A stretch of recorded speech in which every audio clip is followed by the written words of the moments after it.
Greetings, wanderers of the night. I'm the Keeper of Tales, here to guide you into a world of dreams. I know you've come to this video to drift off into sleep, so before we begin, give it a gentle like and join the circle by subscribing. Tell me, where are you resting tonight, and what hour glows on your clock? Settle in, let the worries fade, and surrender to the calm. A night in the abandoned house in the woods.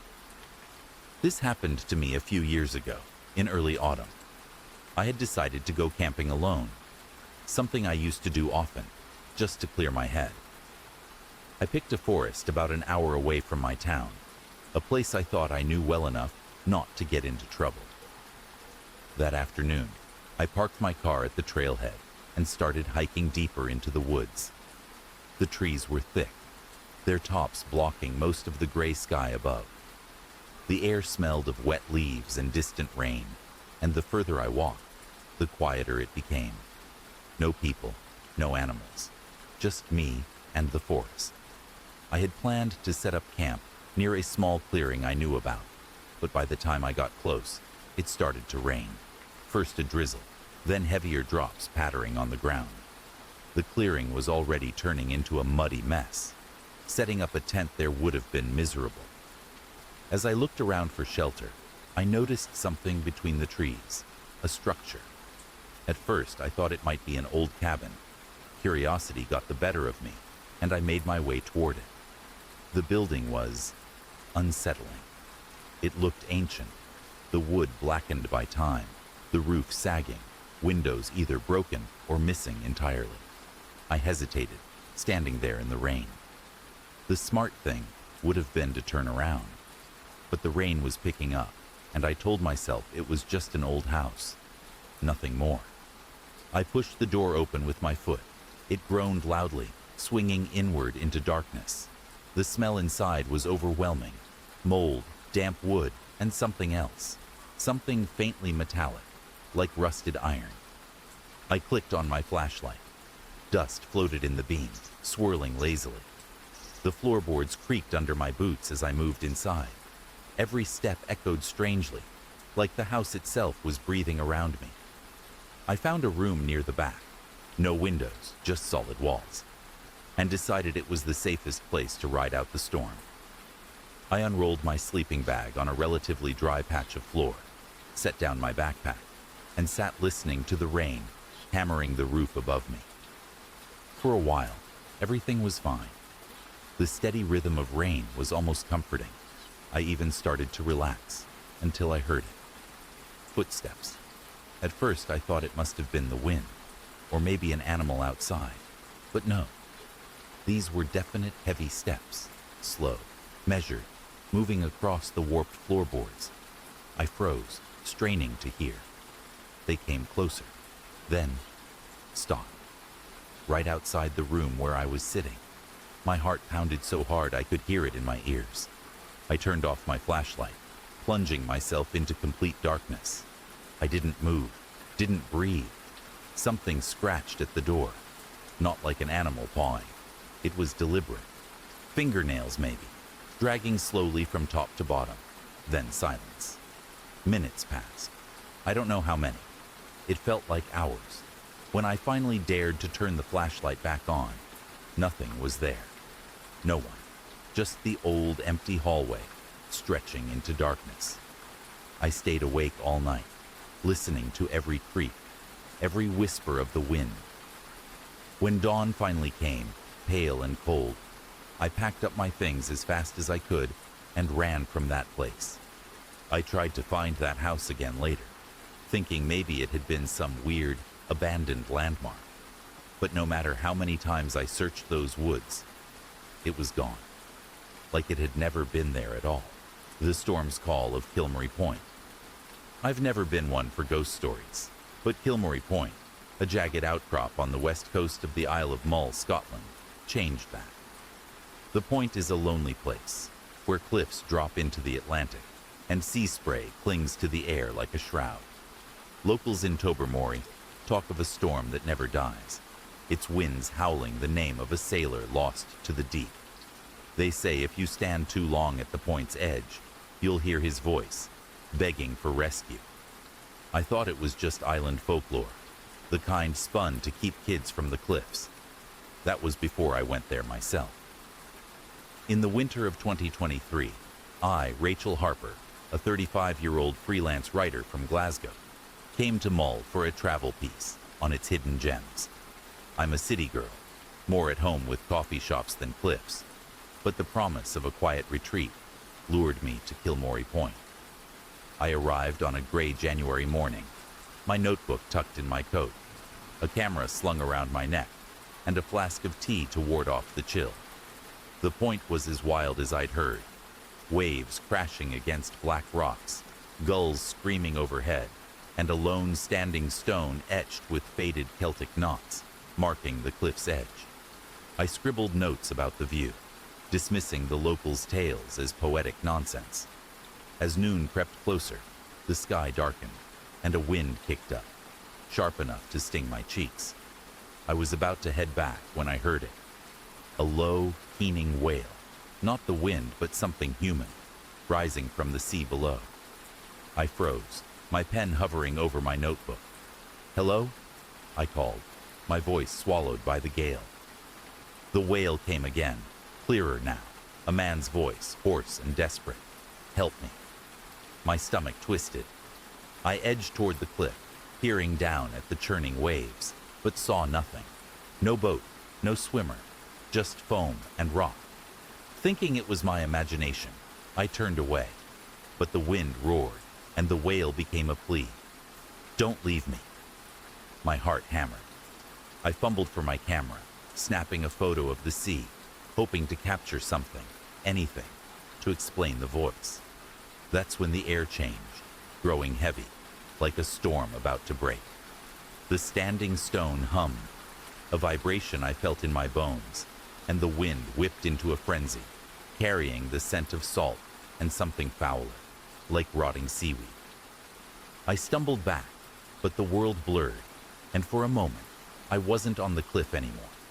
I saw him, a man in a tattered oilskin, clinging to a splintered mast, his face gaunt, his eyes wide with terror as waves swallowed him. He reached out, his lips forming my name, Rachel, though I'd never seen him before. The vision shattered, and I was back on the point, gasping, the stone silent, the wind calm. I ran to my car, my hands shaking as I drove to Tobermory. At a harborside cafe, I spilled my story to an old fisherman, Angus, whose weathered face grew grim. He told me of 1879, when a fishing boat, the Island Dhu, sank off Kilmorey Point in a brutal storm. The captain, Eamon, was the only survivor, washed ashore, but broken by guilt for failing his crew. He returned to the point daily, calling for his lost men, until one night he vanished, presumed drowned in his grief. Angus said Eamon's spirit lingers, his storm summoning those who stand at the point, seeking aid he can never give. Back in Glasgow, I uploaded my photos, dreading what I'd find. One image, taken at the cliff's edge, showed a faint, translucent figure in the waves, his arm outstretched, though the sea was empty when I clicked the shutter. I deleted it, unable to look at his face.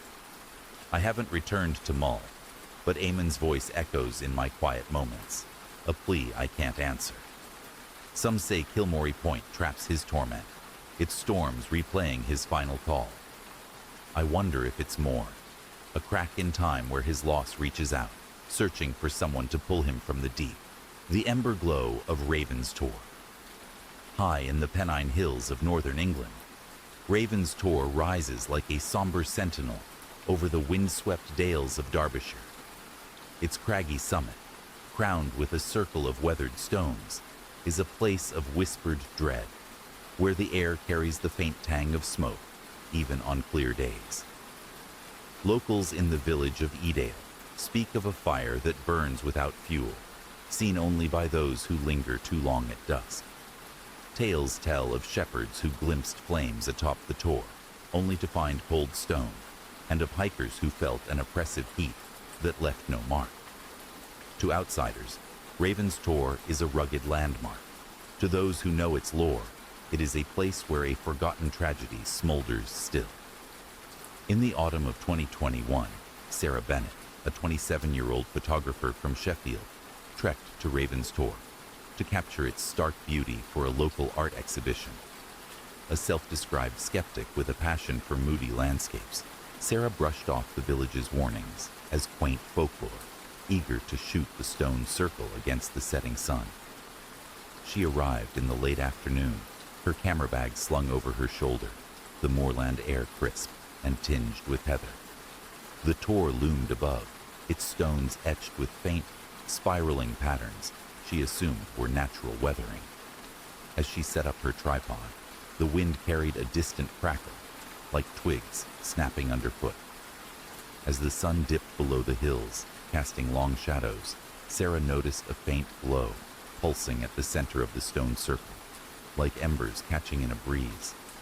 Thinking it was a trick of the light, she adjusted her camera, but the glow intensified, accompanied by a low, rhythmic thrum, as if the earth itself were breathing.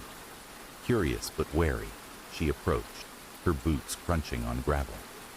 The air grew warm, unnaturally so, and the crackle sharpened into the roar of a fire, though no flames were visible. Her camera's viewfinder flickered, showing a haze of orange where the glow should be, and a faint smell of charred wood filled her lungs. At the circle's edge, Sarah froze. The glow erupted into a spectral blaze, flames licking the stones without consuming them, illuminating a scene within the circle. Shadowy figures, clad in coarse 17th century garb, huddled around a pyre. A woman stood at the center, her hands bound, her face contorted in silent agony as the flames seemed to engulf her. The figures watched, their expressions a mix of fear and resolve, their lips moving in unison, chanting words Sarah couldn't hear. She snapped a photo, the flash blinding, and the vision vanished. The flames, the figures, the pyre, all gone, leaving only cold stones and a lingering heat on her skin. Trembling, Sarah fled down the tor, the thrum fading behind her. In Edale, she sought out the village historian, an elderly woman named Edith, at the local library. Over tea, Edith shared a grim tale. In 1665, during the Great Plague, a healer named Marjorie was accused of witchcraft by panicked villagers. Fearing her remedies spread the disease, they burned her atop Raven's Tor, her cries silenced by the flames. The village buried the act, but the Tor, locals claimed, kept Marjorie's final moments alive, its fire flaring for those who tread too close. Edith warned that seeing the pyre meant bearing its pain, a burden Sarah now carried. Back in Sheffield, Sarah developed her photos, her hands shaking. One image, taken at the circle, showed a faint ring of flames and a woman's silhouette, though her camera had captured only stones moments before. She withdrew from the exhibition, unable to face the tor's image. The crackle of fire haunted her dreams, and she swore she felt its heat on quiet nights. Some say Raven's Tor holds Marjorie's agony, its flames a testament to her unjust death. Others, like Sarah, wonder if the Tor is a wound in time, where a single night's horror burns eternal, waiting for eyes to bear its witness. The Lost Locket of Sorrow's Beck. Tucked away in the rolling hills of County Antrim, Northern Ireland, Sorrow's Beck is a narrow stream that winds through a secluded glen, its banks lined with ancient hawthorn trees and crumbling dry stone walls. The beck is a place of quiet unease, its waters said to carry the echoes of a child's cry, heard only when the moon is hidden. Locals in the nearby village of Glenarm whisper of a locket lost in the stream, its gleam drawing wanderers to the water's edge, only to leave them with a weight they cannot shake. To passers-by, Sorrow's Beck is a serene brook. To those who linger, it is a place where a mother's grief ripples through time. In the summer of 2023, Fiona Kelly, a 31-year-old librarian from Belfast, visited Sorrow's Beck to escape the bustle of city life. A reserved woman with a fondness for local history, Fiona was intrigued by the Glen's folklore, but saw it as charming myth, not reality. On a warm June afternoon, she arrived with a picnic basket, a book on Irish legends, and a small journal to jot down thoughts. The beck sparkled under the sun, its shallow waters gurgling over smooth pebbles, and the hawthorns bloomed with creamy blossoms. Settling on a flat stone by the stream, Fiona began reading, the gentle ripple of the water soothing her nerves. As the afternoon waned, a glint in the beck caught Fiona's eye, a flash of silver beneath the surface, like a coin or jewel. Thinking it was a lost trinket, she leaned closer, dipping her hand into the icy water. Her fingers brushed something smooth and metallic, but as she grasped it, a sharp, childlike wail pierced the air, high and desperate. Startled, Fiona yanked her hand back, the object slipping away. The wail grew louder, joined by a woman's anguished sob, both sounds emanating from the stream itself. Her heart pounding, Fiona scanned the glen, seeing no one, but the air turned heavy, laden with a sorrow that pressed against her chest. Drawn by an inexplicable urge, Fiona waded into the beck, the cold biting her ankles. The glint reappeared, and this time she retrieved it, a small heart-shaped locket, its surface engraved with a Celtic knot, tarnished, but intact. As she held it, the wail intensified, and the water around her seemed to shimmer, revealing a fleeting vision. A young girl in a 19th century dress, clutching the locket, her face streaked with tears, while a woman in a shawl knelt beside her, reaching out in vain. The girl's lips moved, forming the word "Mama." Before the scene dissolved, the beck returning to its tranquil flow. Fiona stumbled to the bank, the locket clutched in her trembling hand, the cries fading, but their weight lingering in her heart. Shaken, Fiona sought answers in Glenarm, finding an old seamstress, Bridget, who knew the beck's lore.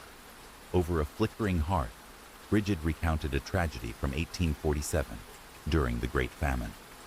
A widow named Saoirse, starving and desperate, sent her daughter, Nia, to a wealthy landowner for aid, giving her a locket as a token of their bond. Nia never returned, lost to fever or worse, and Saoirse, consumed by guilt, drowned herself in the beck, searching for her child.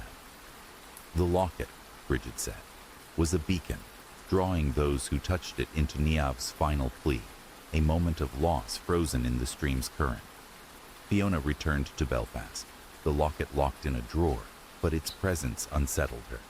She photographed it for her journal, and one image, taken by the beck, showed a faint outline of a girl's hand reaching from the water, though no such figure was visible at the time.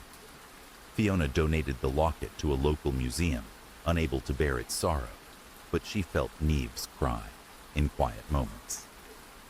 Some say Sorrow's beck holds the grief of Saoirse and Niamh, its waters replaying their parting for those who find the locket. Others, like Fiona, wonder if the stream is a mirror of lost love, reflecting a moment that binds the living to the dead. The forgotten feast of Hollow Vale. In the shadowed heart of County Galway, Ireland.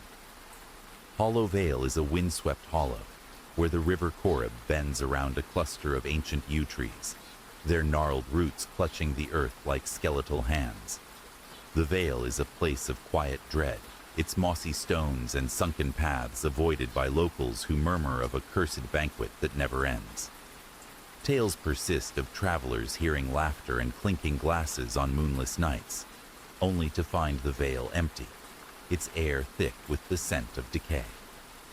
To visitors, Hollow Vale is a picturesque relic. To those in nearby Ballinasloe, it is a place where the dead dine in silence. In the spring of 2022, Liam Walsh, a 42-year-old accountant from Dublin, visited Hollow Vale to settle a family matter. His late uncle had left him a small plot of land nearby, and Liam, ever practical, saw the trip as a chance to assess its value. A man of numbers, not superstitions, he scoffed at the village pub's warnings about the Vale, chalking them up to rural exaggeration.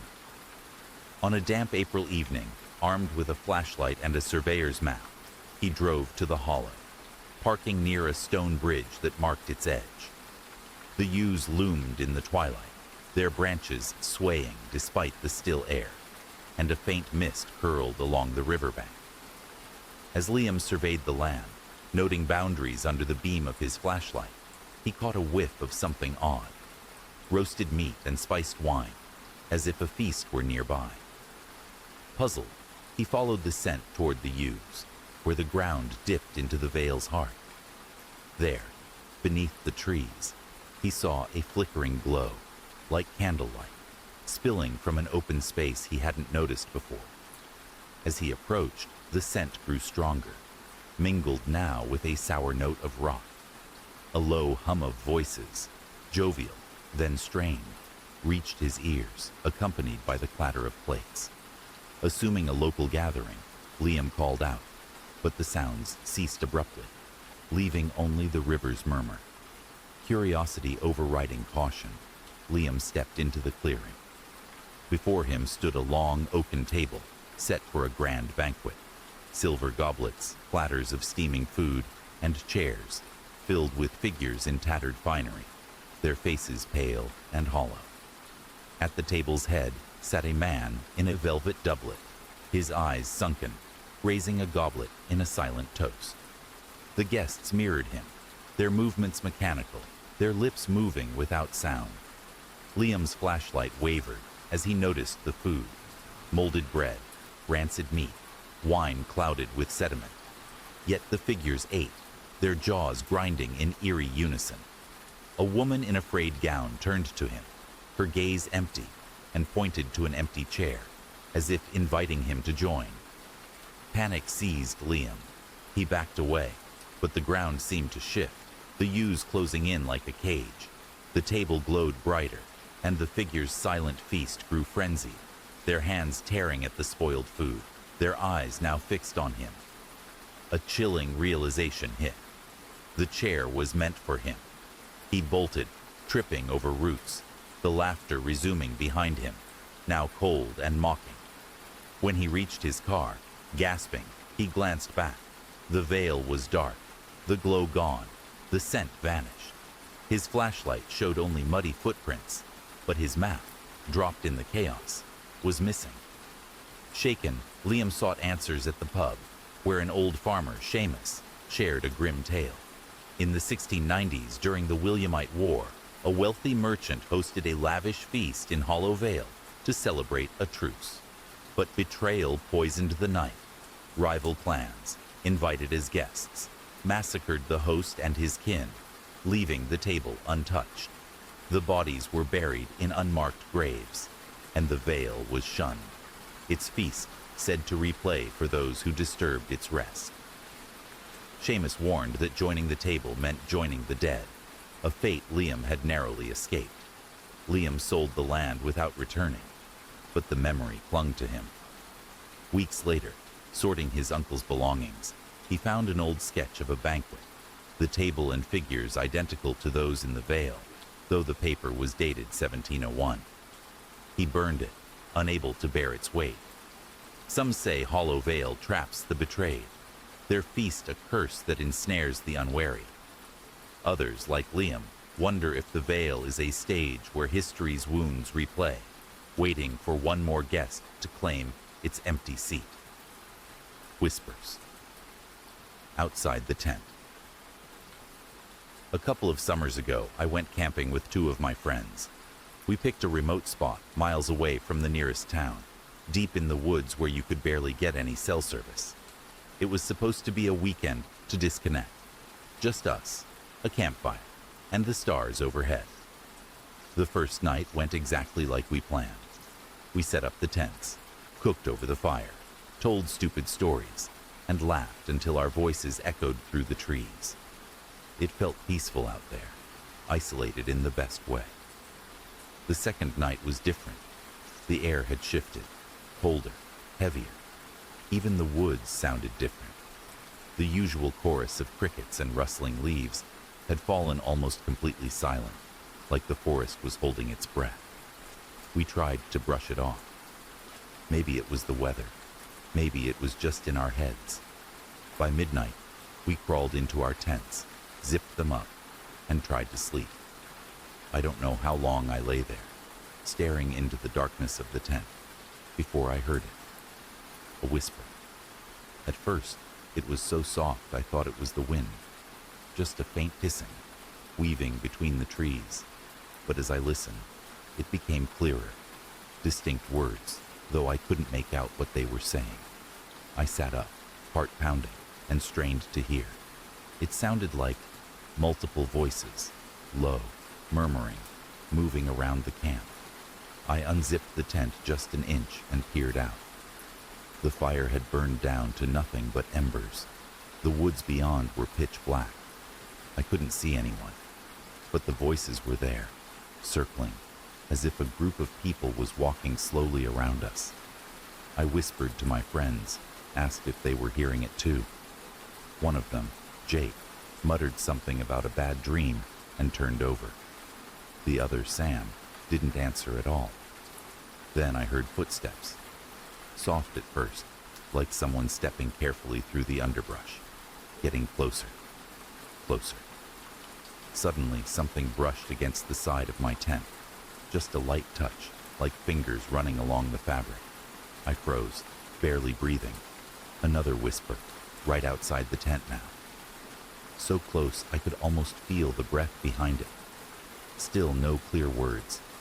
Just the sickening feeling that whoever, or whatever, was out there, was trying to lure us out. I clenched my flashlight, but I didn't turn it on. Some instinct told me not to, that if I showed any sign I was awake, they might come inside. I sat like that for what felt like hours, the whispers rising and falling, footsteps crunching in the dead leaves, circling, always just out of sight. Sometime just before dawn, the sounds faded. One by one, the voices drifted away, swallowed by the forest.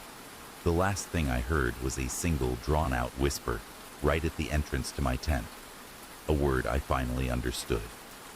Come. When the sun finally rose, I stumbled outside. Jake and Sam were already packing, pale and shaking. They'd heard it too. We broke camp in record time and didn't speak much on the drive home. We never went back to those woods again. And even now, when the night is quiet and the wind picks up just right, I swear I can still hear those whispers, somewhere just beyond the trees. The Phantom Blade of Thornwick Hollow. Deep in the Yorkshire Dales of northern England, Thornwick Hollow is a secluded valley where twisted oaks and jagged limestone cliffs guard a forgotten battlefield. The hollow is a place of eerie stillness, its air heavy with the memory of blood and steel. Locals in the nearby village of Grassington whisper of a spectral clash that echoes through the mist, the clash of swords heard when fog blankets the hollow. Tales speak of wanderers who glimpsed a fleeting duel beneath the oaks, only to find no trace of combatants. To ramblers, Thornwick Hollow is a rugged beauty spot. To those who know its past, it is a place where honor and betrayal clash eternal. In the autumn of 2022, Oliver Grant, a 39-year-old park ranger from Leeds, was assigned to survey Thornwick Hollow for trail maintenance. A stoic man with a love for the outdoors and a disdain for ghost stories, Oliver saw the local legends as fanciful tales spun to scare hikers. On a foggy October morning, he arrived with a clipboard, a GPS device, and a thermos of coffee. The hollow shrouded in a thick mist that muffled his footsteps. The oaks loomed like specters, their branches clawing at the sky, and the limestone cliffs glistened with dew. As he marked a trail, a faint metallic clink, like steel striking steel, broke the silence. Assuming it was a loose rock or a hiker's gear, Oliver scanned the hollow, seeing only fog and trees. The clink grew sharper, joined by a low grunt of effort, as if two men were locked in combat. His curiosity piqued. He followed the sound toward a clearing, beneath the largest oak, where the mist swirled unnaturally, forming eddies that seemed to pulse with intent. The air grew taut, and a sharp, cold gust carried the scent of iron and sweat. Oliver's GPS flickered, its screen glitching, and the clinking became a furious clash, punctuated by a cry of rage. He gripped his clipboard, heart racing, as the fog parted to reveal a glint of metal. A sword, lying half buried in the earth, its blade etched with intricate runes. Compelled to touch it, Oliver reached for the sword, but as his fingers grazed the hilt, the clearing erupted in motion. Two figures materialized from the mist, clad in 18th century garb, one in a tattered red coat, the other in a dark cloak, their swords locked in a deadly dance. The red-coated man, his face scarred and furious, parried a blow from his cloaked opponent, whose eyes burned with betrayal. Their blades sparked, and the ground beneath Oliver trembled, as if the hollow itself were reliving their fury. The cloaked man staggered, clutching his chest, and his gaze met Oliver's, a silent accusation that froze him in place. With a final clash, the figures vanished, the sword dissolved into mist, and the hollow fell silent, the fog lifting to reveal an empty clearing. Shaken, Oliver stumbled back to Grassington, seeking answers at the village inn. There, an old blacksmith, Thomas, shared a tale of 1745, during the Jacobite Rising. Two brothers, Alistair and Duncan, swore loyalty to opposing sides, one to the crown, one to the Stuarts. Their feud culminated in a duel in Thornwick Hollow, where Alistair, the elder, struck down Duncan in a fit of rage, only to die of his own wounds days later. The brothers' swords were buried with them, but the hollow, Thomas said, replayed their betrayal for those who disturbed its peace, the blade a conduit for their unending strife. Oliver returned to Leeds, his survey unfinished, the clash of swords echoing in his mind. He reviewed his GPS data, finding a single anomaly. A brief video clip, recorded unintentionally, showing a faint blur of two figures beneath the oak, though he'd seen no one when it was captured. He avoided Thornwick Hollow thereafter, but the weight of that glance lingered. Some say the hollow traps the brothers' fury, their duel a wound that bleeds through the mist.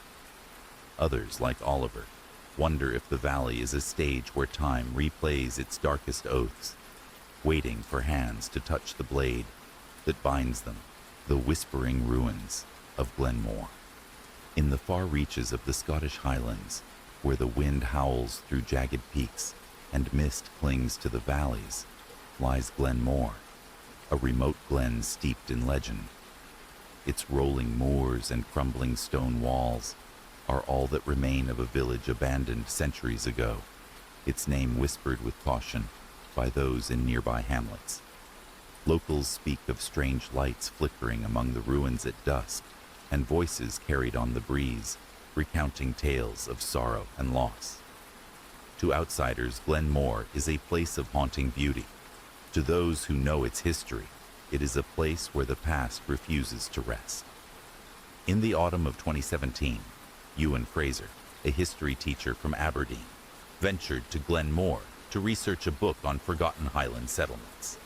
A practical man in his late 30s, Ewan dismissed the local superstitions as colorful folklore, attributing them to the isolation of the region. Armed with a notebook, a camera, and a map, he arrived at the glen on a crisp October morning, the air heavy with the scent of damp earth and heather. The ruins were as he'd imagined, scattered stones marking the outlines of long-gone homes, a collapsed kirk, and a single intact archway, etched with faded Gaelic runes. As he sketched the archway, he felt a peculiar chill, though the sun was high and the wind still. By mid-afternoon, Ewan had explored most of the site, taking photos and jotting notes about the village's likely demise during the Highland clearances. As he sat on a moss-covered stone to eat a sandwich, he noticed a faint sound, like a low murmur, rising from the direction of the kirk. Thinking it was the wind whistling through the broken walls, he ignored it and continued writing. But the sound grew clearer, resolving into what sounded like a man's voice, hoarse and pleading, though the words were indistinct. Curious but cautious, Ewan stood and approached the kirk, his boots sinking into the soft earth. Inside the roofless kirk, the air felt heavier, as if the ruins were holding their breath. The murmuring stopped abruptly, replaced by silence so profound it made Ewan's ears ring. He scanned the empty space, seeing only crumbling stones and patches of grass. Then, from the corner of his eye, he caught a flicker of movement near the altar, a shadow that seemed to shift against the light. Heart pounding, he raised his camera and snapped a photo, the flash illuminating the ruins. In that brief burst of light, he saw him, a man in tattered 18th century clothing, his face gaunt and streaked with dirt, kneeling at the altar with his hands clasped in desperation. The figure's eyes met Ewan's, wide with anguish, before the flash faded and the kirk returned to emptiness. Ewan stumbled back, his breath shallow. He checked his camera, but the photo showed only the altar, no trace of the figure. Convinced he'd imagined it, he tried to rationalize the experience. Perhaps exhaustion, or the power of suggestion from local tales. But as he turned to leave, the murmuring resumed, now accompanied by a woman's soft sobbing, echoing from the archway outside. Against his better judgment, Ewan followed the sound, his legs trembling. Under the archway, he saw nothing but felt an overwhelming wave of despair, as if the air itself carried the weight of unspeakable loss. Terrified, Ewan fled the glen, driving back to the nearest inn in a daze. That evening, over a pint, he confided in the innkeeper, a weathered woman named Morag, who'd lived in the area all her life. Hesitant at first, she shared the story of Glenmore's final days. In the 1790s, during the clearances, the village was forcibly emptied by landowners. A crofter named Lachlan, unable to bear leaving his ancestral home, defied the eviction orders. When soldiers came, Lachlan's wife, Elspeth, pleaded for mercy, but in the chaos, both were killed in the kirk, their bodies left among the ruins. Since then, locals claimed their grief lingered, their voices haunting the glen, heard only by those who lingered too long. Ewan returned to Aberdeen, shaken but determined to include Glenmore in his book. He developed his photos, hoping for evidence, but found only one anomaly. In the image of the archway, faint streaks of light formed the outline of two figures, one kneeling, one standing, though no such shapes were visible when he took the shot.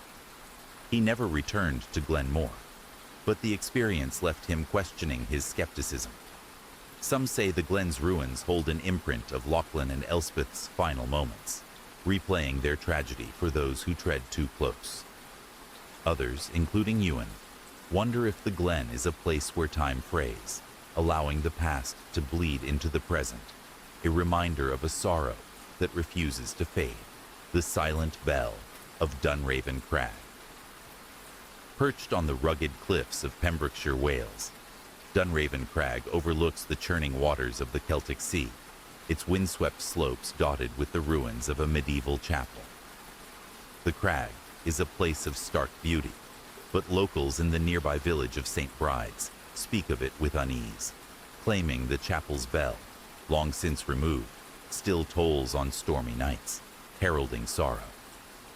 Tales abound of sailors who heard its phantom chime before their ships met the rocks below, and of walkers who felt an inexplicable pull toward the cliff's edge. To most, Dunraven Crag is a scenic overlook.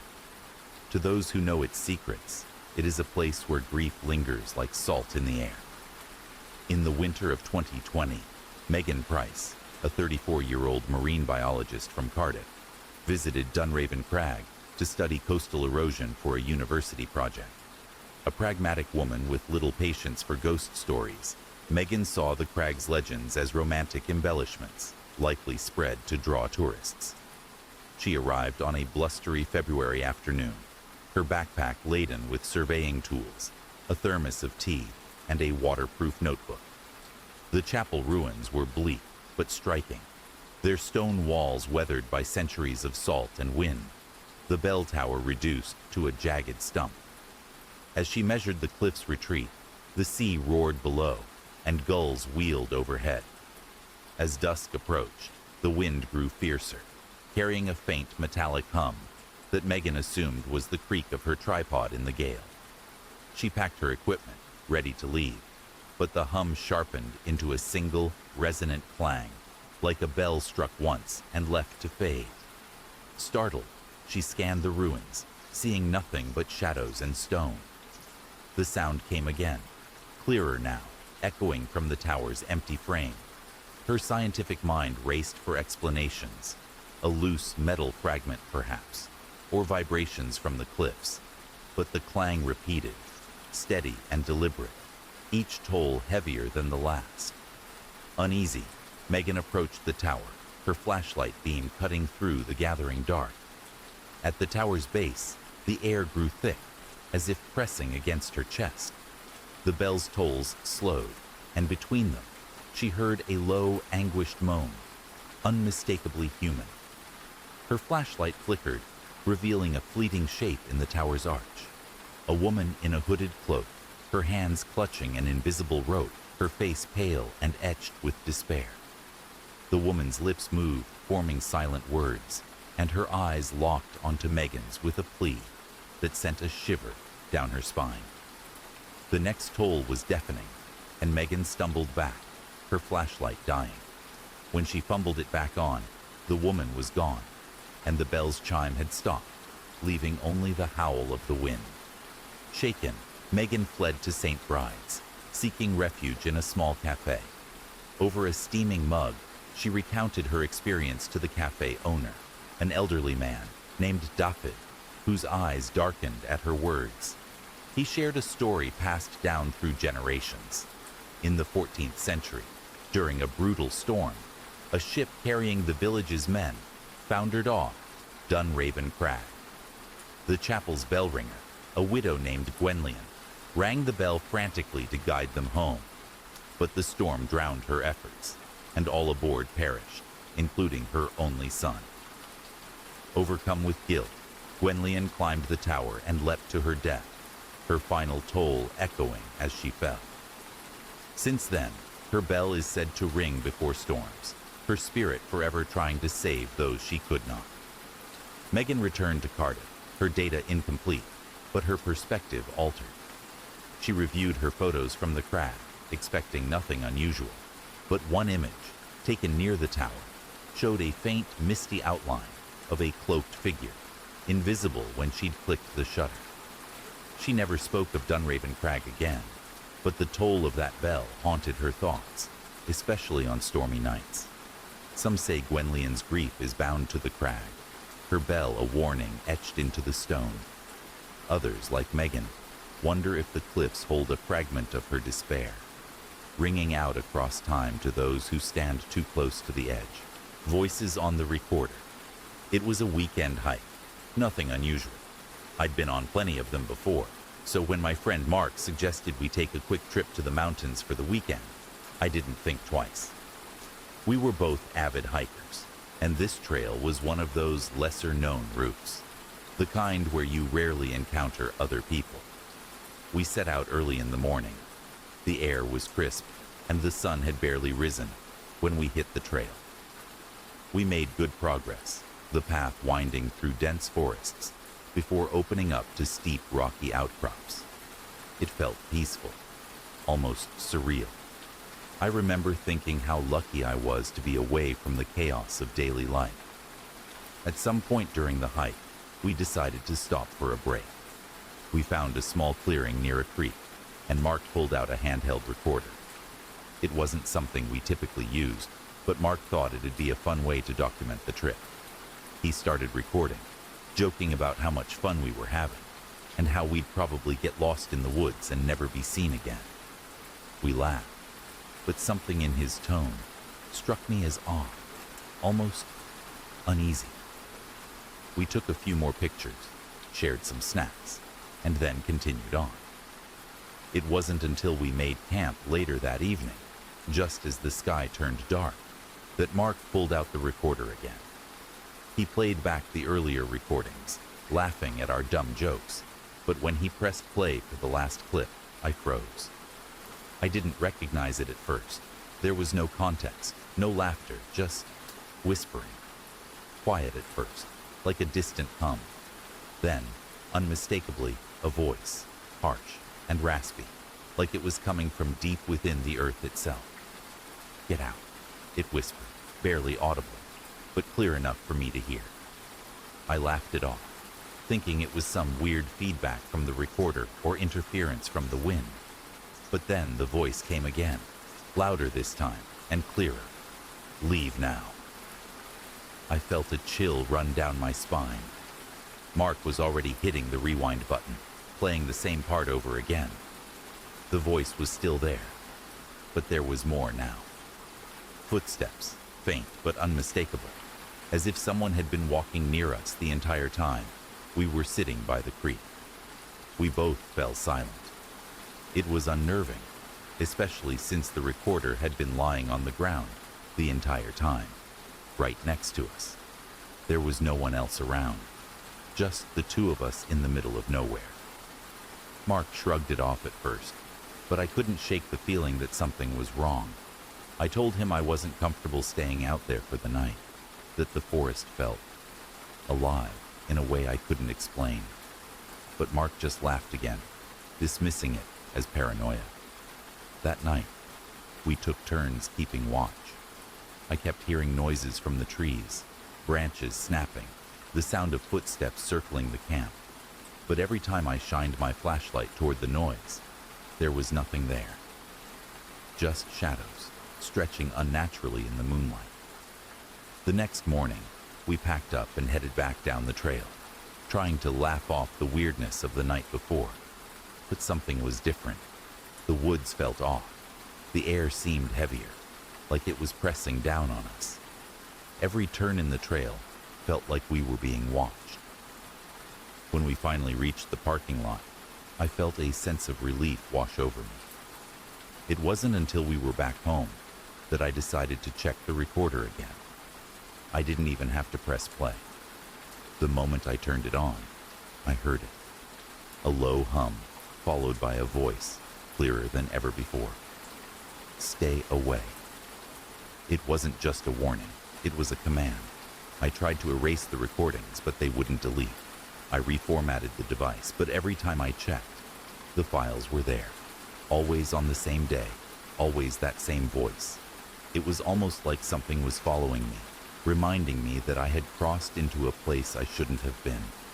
I haven't gone back to those mountains since. I don't even go near any forests now. Every time I hear a strange noise at night or see a shadow move in the corner of my eye, I can't shake the feeling that whatever was on that recorder is still watching. And sometimes I hear that same voice, clear as day, echoing in my head. Stay away. The vanishing path of Blackthorn Moor. Nestled in the wilds of Northumbria, England, Blackthorn Moor stretches across a desolate expanse of heather and bog, where ancient standing stones cast long shadows under brooding skies. The moor is a place of whispered legends, its paths said to shift beneath the feet of unwary travelers. Locals in the nearby village of Hexham speak of walkers who strayed from the trails, only to return hours later with tales of lost time or glimpses of things that should not be. To most, the moor is a place to avoid after dusk, its eerie silence broken only by the cry of curlews and the rustle of unseen things in the bracken. In the summer of 2019, Clara Henshaw, a 29-year-old graphic designer from Newcastle, decided to hike Blackthorn Moor during a weekend retreat. An avid walker with a love for sketching landscapes, Clara was drawn to the moor's stark beauty and its reputation for mystery, which she dismissed as quaint superstition. Equipped with a backpack, a detailed map, and her sketchbook, she set out on a clear July morning, following a well-trodden path marked by weathered stones. The air was warm, scented with wildflowers, and the standing stones loomed like silent sentinels as she sketched their weathered surfaces. As noon approached, Clara noticed a narrow side path branching off into a copse of twisted blackthorn trees, unmarked on her map, but invitingly shaded. Curious and confident in her navigation skills, she followed it, expecting to loop back to the main trail. The path wound deeper into the moor, the trees growing denser, their gnarled branches blotting out the sun. After a few minutes, she stopped to check her watch. It read 12:15 p.m. But as she continued, the light dimmed unnaturally, and a chill settled over the moor, as if twilight had fallen in an instant. The path seemed to stretch endlessly, the trees closing in, and Clara's map now showed no trace of the copse or the path she'd taken. Unease crept in, but Clara pressed on, hoping to find the main trail. Then she heard it, a faint hum, like a distant chant, rising from the ground itself. The sound grew into a rhythmic murmur, words in a language she couldn't place, both mournful and urgent. Her heart raced as she noticed a flicker of movement ahead, a line of shadowy figures, cloaked in rough wool, walking in single file along the path. They carried staffs and lanterns, their faces obscured, moving with a purpose that felt both ancient and sorrowful. Clara froze, clutching her sketchbook, as the figures passed within feet of her, their lanterns casting no light. She called out, but her voice was swallowed by the hum, and the figures neither turned nor paused. Terrified, Clara turned to flee, only to find the path behind her gone, replaced by an unbroken wall of blackthorn. Panic surged as she stumbled forward, following the figures, who vanished around a bend. When she reached the spot, the path abruptly ended at a clearing she hadn't seen before, dominated by a single standing stone, carved with spirals. The hum ceased, and the air grew still. Clara checked her watch. It now read 6:45 p.m., though she felt only minutes had passed.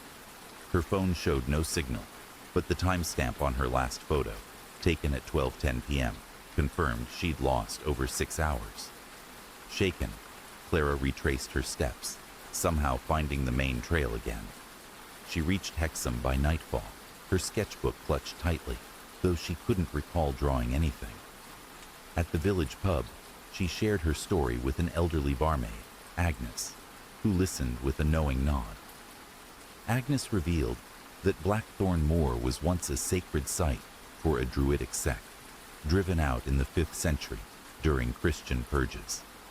The sect's final ritual, a plea to their gods for protection, was said to have bound their spirits to the moor, their procession eternally retracing a path lost to time. Those who stumbled upon it, like Clara, were said to cross into their moment of exile, losing hours in a blink. Back in Newcastle, Clara developed her photos, expecting nothing unusual. But one image, taken at the standing stone, showed faint, translucent figures circling it, their lanterns glowing dimly.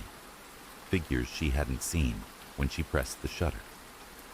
She never returned to Blackthorn Moor, but the hum lingered in her dreams, and her sketches from that day depicted a path she couldn't remember drawing. Some say the moor's paths are alive, shifting to ensnare the curious, replaying the druid's last march. Others, like Clara, wonder if the moor is a tier in time, where the past walks alongside the present, waiting for those who stray too far. The figure on the highway.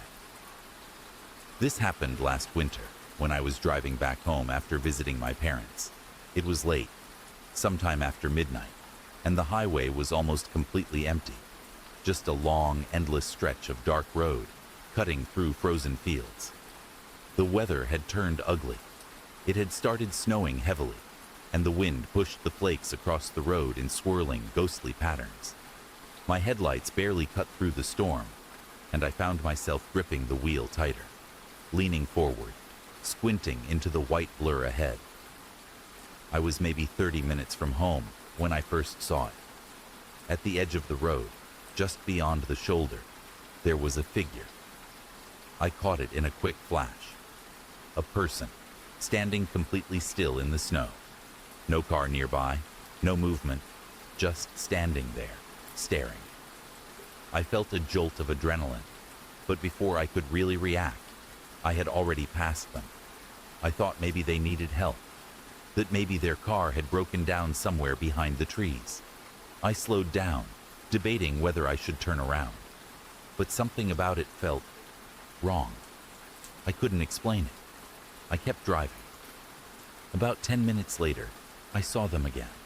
Same figure, same spot, just off the side of the road, as if they had somehow gotten ahead of me, even though there were no exits, no cross streets, nothing but forest on either side. I was going 60 miles an hour. There was no way they could have walked, let alone run, that distance through knee-deep snow in the time it took me to get there. This time, I got a better look. They were wearing something dark, a coat, or maybe a cloak, but their face, it was pale, almost glowing against the darkness, and they were staring straight at me as I passed, not waving, not signaling for help, just standing, watching. The temperature inside my car felt like it dropped 10 degrees. I didn't slow down this time. I pressed harder on the gas, heart pounding, eyes darting between the rearview mirror and the road ahead. I kept telling myself there had to be a logical explanation. Maybe I was tired. Maybe it was a trick of the snow, the lights, my own exhausted mind. But deep down, I knew it wasn't. About 5 minutes from my town, I reached a long, curved stretch of highway where a single, battered old sign warned of deer crossing. I was just starting to relax when I saw something move ahead, something stepping into the road. For a split second, I thought it was a deer. It wasn't. It was the figure. Standing directly in the middle of my lane, arms at their sides, staring right at me. I slammed the brakes, tires screeching on the icy pavement. The car fishtailed, sliding sideways, and I gripped the wheel, trying to avoid spinning out. When the car finally skidded to a stop, I looked up, expecting to see them inches from my hood. But there was nothing there. The road was empty. No figure, no tracks, no sign that anyone had ever been there at all. I sat there for a long moment, breathing hard, the snow pounding against the windshield. Then I slowly pulled back onto the road and drove home, refusing to look into the rearview mirror, no matter how badly I wanted to. I didn't take that highway for months afterward, and sometimes, even now, when I'm driving at night, I get the feeling that someone's standing just off the side of the road, waiting, the midnight call. This happened to me last winter. I had just moved into a new apartment in a quiet part of the city. It was an old building, with narrow hallways and peeling wallpaper, the kind of place that felt a little forgotten by time. I didn't mind it. I liked the solitude. One night, I was already in bed, trying to sleep after a long week at work. It was just past midnight when my phone rang. I remember looking at the screen, expecting to see a call from a friend, or maybe a family member. But there was no name, just a number, a string of digits that didn't look familiar at all. I hesitated before picking it up. I wasn't expecting anyone, but curiosity got the best of me, and I swiped to answer. "Hello?" I said, my voice still thick with sleep. The other end was completely silent. No sounds at all. I waited for a moment, thinking it might be a wrong number or a telemarketer. But then, I heard something. A faint breathing, slow, deep, almost like it was being forced. I froze. My heart skipped a beat. No one spoke. "Hello?" I said again, my voice now more alert, but still no response. I was just about to hang up when a whisper came through the line. It wasn't a word, just a sound. A soft, guttural hum, like someone trying to speak, but unable to form real words. I felt a chill crawl down my spine. I pulled the phone away from my ear for a second, just to make sure I wasn't imagining it. But then, there it was again. The whisper, louder this time. "Help me." The voice was raspy, almost strained, and it sent a wave of unease washing over me. I gripped the phone tighter, my thoughts racing. "Who is this?" I asked, my voice shaking slightly. The line went dead. I checked my phone. The call had ended. But the thing was, the screen didn't show that it had been a missed call. It was as if no one had called at all. I stared at the screen for a long time, trying to make sense of it. I checked the number, but it didn't match anything in my contacts. It wasn't from anyone I knew. I tried to dismiss it, chalking it up to my imagination playing tricks on me in the dark. But something about it didn't sit right. The voice, the way it sounded so close, yet so far away. I tried to go back to sleep, but every time I closed my eyes, I saw the number on my phone. My mind kept replaying the whisper, "Help me," over and over. A few minutes later, my phone rang again. I looked at the screen, heart pounding. The same number. I didn't want to pick it up, but I couldn't stop myself. I answered, breath catching in my throat. This time, the voice was clearer, almost desperate. "You shouldn't have answered." I didn't say anything. I just hung up, immediately. But that wasn't the end of it. The calls kept coming, at random hours during the night, always from that same strange number. Sometimes the voice was just breathing. Other times, it would whisper something. "Don't sleep," or "I see you." Each call made my skin crawl, and I couldn't figure out what was happening. I tried blocking the number, but it didn't help. The calls kept coming, from different numbers, sometimes even with no number at all. I couldn't take it anymore. I packed up my things and moved out of that apartment. But even now, I get the occasional call. Each time I answer, there's only silence, or that same whisper, "Help me." And I can't help but wonder, was I ever supposed to hear it? And so, wanderers of the night, our tale dissolves into the shadows. The echoes of this story linger softly, like a whisper on the wind, carrying you deeper into the embrace of dreams. Rest now, beneath the watchful stars, and let the stillness cradle you until the dawn. Sleep well, my friends, until the next tale calls you back. Good night.